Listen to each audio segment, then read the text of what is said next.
Good morning students. আজকে শুরু করতে চলেছি বঙ্কিমচন্দ্র চট্টোপাধ্যায় রচিত বিড়াল প্রবন্ধ থেকে প্রশ্নোত্তর পর্বের দ্বিতীয় পর্ব।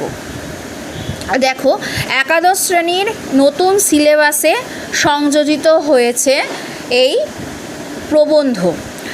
দ্বিতীয় পর্বের প্রশ্নোত্তর পর্ব আলোচনা নিয়ে আজকের এই ক্লাস আমি শুরু করতে চলেছি। দেখো, প্রথম পর্ব